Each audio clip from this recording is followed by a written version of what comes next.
عليكم ورحمة الله وبركاته. الحمد لله رب العالمين والصلاة والسلام على رسوله الأمين وعلى آله وأصحابه أجمعين ومن تبعهم بإحسان إلى يوم الدين أما بعد. حاضرین مجلس، ابھی عشاء کی نماز میں دوسری رکعت میں سورۃ لقمان کی آخری آیتیں میں نے پڑھی. ان آیتوں میں اللہ سبحانہ و تعالیٰ نے غیب کی باتیں کون جانتا ہے، یقین امور سے متعلق صرف اور صرف اللہ تعالیٰ ہی جانتے ہیں، ان کا ذکر فرمایا. اللہ نے فرمایا ان اللہ عنده علم الساعہ، اللہ ہی کے پاس قیامت کا علم ہے. اور اس کے بعد وَيُنَزِّلُ الْغَيْثَ، اور بارش کب نازل ہوگی اس کا علم صرف اور صرف اللہ کو ہے. وَيَعْلَمُ مَا فِي الْأَرْحَامِ، مادر رحم میں کیا ہے اللہ تعالیٰ ہی جانتے ہیں.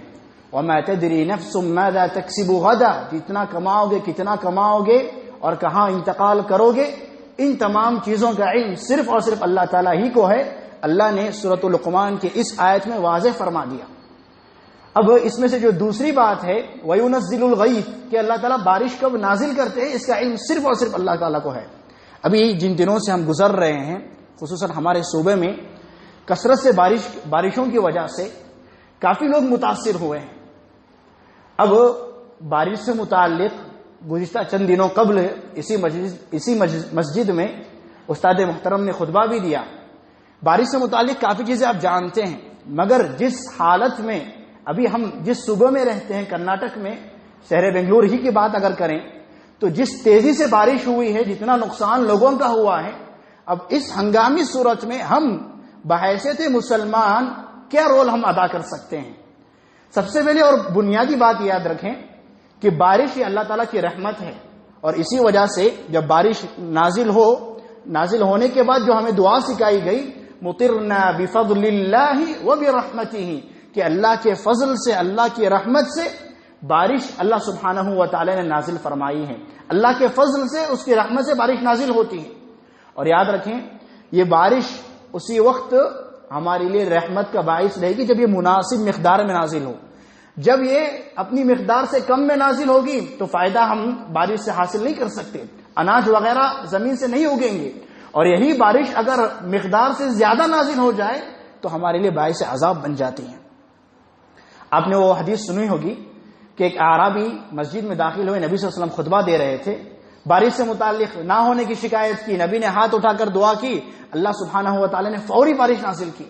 گزشتہ ایک جمعہ بعد بعض روایت میں وہی شخص آیا اور بعض روایت میں دوسرے کوئی صحابی آئے، کہے کہ ہلاکت الاموال، اے اللہ کے نبی مال برباد ہو جا رہے ہیں، جانور ہمارے تباہ ہو رہے ہیں، بارش اتنی کثرت سے ہو رہی ہے، دعا کریں کہ بارش تھم جائے.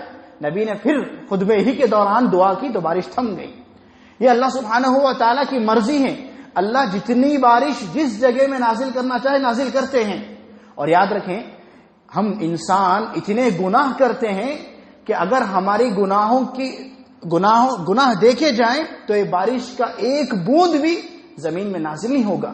خود نبی صلی اللہ علیہ وسلم فرماتے ہیں، صحیح حدیث ہے، نبی صلی اللہ علیہ وسلم فرماتے ہیں، سنن ابن ماجہ کی حدیث ہے، شیخ البانی نے حسن کہا کہ نبی نے فرمایا وَلَوْلَا الْبَهَائِمْ لَمْ يُمْطَرُوا، اگر یہ چوپائے جانور، یہ چرند پرند نہ ہوتے اس سرزمین میں تو ابن آدم تمہارے گناہ اتنے زیادہ ہیں کہ اللہ ایک بوند بارش کا قطرہ بھی زمین میں نازل نہ کرتے. اللہ تعالیٰ جو بارش نازل کر رہے ہیں یہ ہم انسانوں کی وجہ سے نہیں، یہ جو جانور ہمارے اطراف رہتے ہیں ان کی وجہ سے اللہ تعالیٰ بارش نازل کر رہے ہیں. ان کی وجہ سے ہم بارش کے پانی سے فیضیاب ہو رہے ہیں. اور یہی پانی جب زیادہ برسے نا تو ہمارے گناہوں کا سبب رہتی ہیں. اللہ نے کیا فرمایا وَمَا أَصَابَكُم مِّن مُّصِيبَةٍ فَبِمَا كَسَبَتْ أَيْدِيكُم، جو کچھ بھی مصیبت پریشانی تمہیں لائق ہوتی ہے وہ تمہارے گناہوں کی وجہ سے ہیں، تمہارے کرتوت ہیں. جب ہمارے گناہ زیادہ ہوتے ہیں تو اللہ تعالیٰ مختلف ذریعے سے ہمیں عذاب دیتے ہیں، کبھی بارش زیادہ کر کے، کبھی بارش کم کر کے. اب بارش اتنی کثرت سے ہوئی کہ کافی لوگ، جس میں مسلمان بھی ہیں غیر مسلم بھی ہیں، کافی لوگ اس کا شکار ہوئے، اور لوگوں کے پاس مال دولت رہنے کے باوجود بھی وہ غریب ہو چکے ہیں. اب ہم کیا کریں بحیثیت مسلمان، ہم کیا کریں؟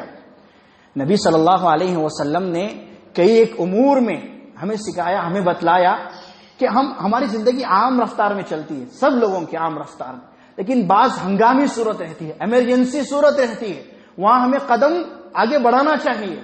آپ دیکھیں غالباً غزوہ تبوک کی بات ہے، نبی صلی اللہ علیہ وسلم نے 3 صحابہ کا نام لیا کہ آپ اس جنگ کے کمانڈر ہیں، جب یہ شہید ہو جائیں تو فلاں، جب یہ بھی شہید ہو جائیں تو فلاں۔ نبی نے صرف 3 صحابہ کا نام لیا۔ جنگ کی بات ہے، جب کمانڈر ہی شہید ہو جائیں تو گویا کہ جنگ ہار چکے ہیں ہم۔ نبی نے صرف 3 صحابہ کا نام لیا تھا، تینوں کے تینوں شہید ہو گئے۔ اب چوتھے کا نام نبی نے نہیں لیا۔ خالد بن ولید آگے بڑھے اور خود سے جا کر جھنڈا پکڑا، یہ نہیں سوچے کہ نبی نے میرا نام نہیں لیا، میں کیسے جا کے جھنڈا پکڑوں۔ وہ ایمرجنسی صورت تھی، وہاں جھنڈا پکڑنا ضروری تھا، اسلام کا لشکر وہاں ہارنے والا تھا۔ ایمرجنسی صورت میں آگے بڑھے اور خود سے جھنڈا پکڑا، اور اللہ سبحانہ و تعالیٰ نے مسلمانوں کو فتح بھی دی۔ اور ایک واقعہ وہ آپ نے سنا ہوگا کہ نبی کے پاس ایک قافلہ آیا تھا جو بہت غریب لوگ تھے، ان کے پاس کپڑا نہیں تھا، ان کے پاس پیروں میں چپل نہیں تھے، بدن پہ کپڑا نہیں تھا۔ نبی صلی اللہ علیہ وسلم نے ان کی حالت دیکھی تو نبی نے فوری لوگوں کو جمع کیا۔ نبی کا چہرہ غصے سے لال ہو گیا تھا پریشانی کی وجہ سے۔ صحابہ کو جمع کر کے نبی نے کہا کہ جو کچھ تمہارے پاس ہے لا کر صدقہ کرو۔ اگر پہلے سے کہا جاتا کہ ایک قافلہ آنے والا ہے، ان کو مدد کرنی ہے، تو ہم تیاری کر سکتے تھے، صحابہ تیار کر سکتے تھے، مگر ایمرجنسی نبی نے کہا کہ انہیں مدد کرو، تو صحابہ کے پاس جو تھا انہوں نے لا کر دیا۔ اور عید الاضحیٰ کے موقع پر وہ واقعہ آپ جانتے ہوں گے کہ نبی نے حکم دیا کہ صرف 3 دنوں تک آپ گوشت جمع کریں، باقیہ صدقہ کر دیں، کیونکہ ایک قافلہ آیا تھا، ان کو مدد کی ضرورت تھی۔ تو صرف 3 دنوں جتنا گوشت آپ کھا سکتے ہیں اتنا جمع کریں، اور باقیہ پورا گوشت صدقہ کر دیں، نبی نے یہ حکم دیا تھا۔ یعنی ایک ایمرجنسی صورت تھی، ہنگامی صورت تھی، اور یہی صورت آج ہم شہر بنگلور میں ہو یا صوبہ کرناٹک میں ہم 2-4 ہو رہے ہیں، ہمارے بعض بھائی اس سے 2-4 ہو رہے ہیں۔ دیکھیں عام رفتار کی زندگی الگ ہوتی ہے، اور جس حالت میں ایمرجنسی صورت میں ہم گزر رہے ہیں تو یہ زندگی الگ ہے، یا ہمیں قدم آگے بڑھانا ہے۔ اگر ہم دن میں 2 مرتبہ گوشت کھاتے ہوں تو یہ ہنگامی صورت ہے، ہم 1 مرتبہ روک لگائیں اور 1 مرتبہ صدقہ کریں۔ اگر ہم اپنے جیب سے روزانہ 500 روپیہ خرچ کرتے ہیں تو ان کی مدد کی اب ضرورت ہے، ہم 200 روپیہ ہی خرچ کریں، 300 روپیہ ان کے لیے ہم صرف کریں۔ یہ ہنگامی صورت ہے، ہمارے جیب بھی خالی ہوں گے، مگر جو اللہ نے ہمیں عطا کیا ہے ان میں سے ان کا حصہ ضرور نکالنا چاہیے۔ صحیح مسلم کی روایت ہے، اب دیکھیں قیامت کا منظر ہم میں سے ہر ایک جانتے ہیں، جس دن انبیاء بھی یہ کہہ رہے ہوں گے کہ میں بچ جاؤں بس کافی ہے، نفسی نفسی کہہ رہے، اللہ مجھے بچا لے بس کافی ہے۔ اس دن کے بارے میں نبی فرماتے ہیں صحیح مسلم کی روایت میں، من نفس عن مؤمن کربة من کرب الدنیا نفس اللہ عنہ کربة من کرب یوم القیامہ۔ اگر کسی بندہ مومن کی ایک دنیاوی پریشانی کو ہم کم کر دیں، ہٹا دیں، تو اللہ تعالیٰ قیامت کی پریشانیوں میں سے ایک پریشانی ہمارے اوپر سے ہٹا دیں گے۔ ایک پریشانی ٹل جائے قیامت کے دن سے بہت بڑی بات ہے۔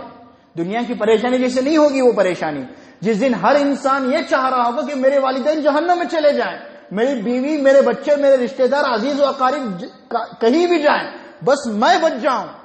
قیامت کا یہ منظر ہوگا، اور اس دن کی پریشانی دور کرنے کا وعدہ کون؟ اللہ تعالیٰ کر رہے ہیں۔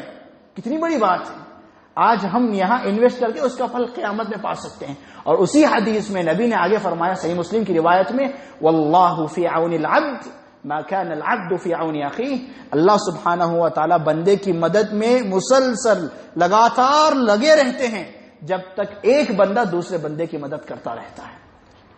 اللہ کی مدد حاصل کرنے کا ایک عظیم سبب ہے۔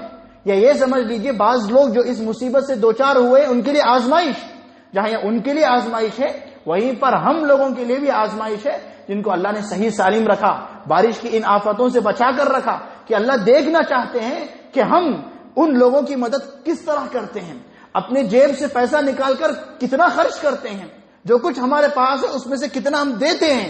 یہ ان کے لیے بھی آزمائش اور ہمارے لیے بھی آزمائش، جہاں اللہ نے ہمیں محفوظ رکھا یہ آزمائش ہے۔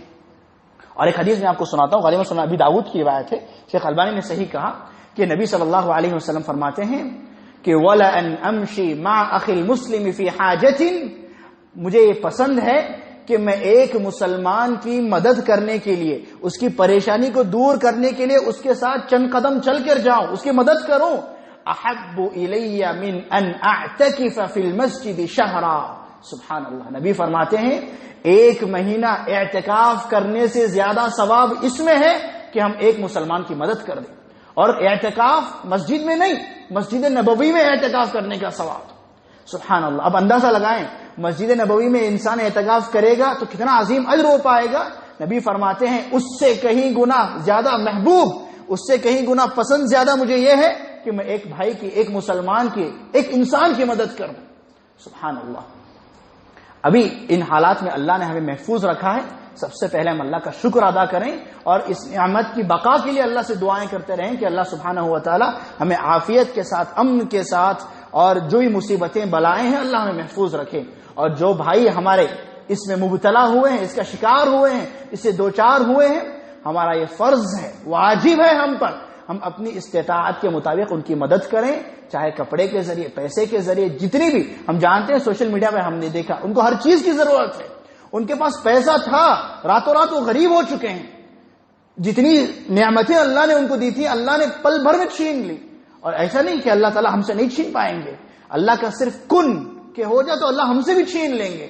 اللہ تعالیٰ ہمیں آزماتے ہیں، دے کر بھی آزماتے ہیں، چھین کر بھی آزماتے ہیں. اللہ تعالیٰ ہمیں دے کر آزمائے ہیں تو ہم اس آزمائش میں کھڑے اتریں، اور جو ہمارے محتاج بھائی بہن جن کو ہماری ضرورت ہے، ہماری دعاؤں کی، ہمارے مال کی، ہمارے پیسے کی، ہمارے کپڑوں کی، ہم اس صرف کریں، ہم وہ دیں. اللہ تعالیٰ واپس ہمیں لوٹائیں گے. یہ چیزیں اللہ ہمیں واپس دیں گے انشاءاللہ. خرچ کرنے سے مال گھٹتا نہیں، مال بڑھتا ہے. اللہ سبحانہ و تعالیٰ سے دعا ہے کہ اللہ سبحانہ و تعالیٰ ہم تمام کو امن و عافیت کے ساتھ رکھیں. مسائل، مشکلات، پریشانیوں سے اللہ تعالیٰ ہماری حفاظت فرمائے، اور ہمارے جو مسلمان بھائی بہن جو بھی لوگ اس میں مبتلا ہوئے ہیں اللہ سبحانہ و تعالیٰ ان کو اس سے باہر نکالیں، اور جلد سے جلد ان کی حالت کو اللہ تعالیٰ درست فرمائے. اللہ سبحانہ و تعالیٰ تمام مسلمانوں کی حفاظت فرمائے، اور ایمان کی حالت میں زندگی گزار کر حسن خاتمہ اللہ تعالیٰ ہم تمام کو نصیب کریں. آمین. وآخر دعوانا ان الحمد للہ رب العالمین. والسلام علیکم ورحمۃ اللہ وبرکاتہ.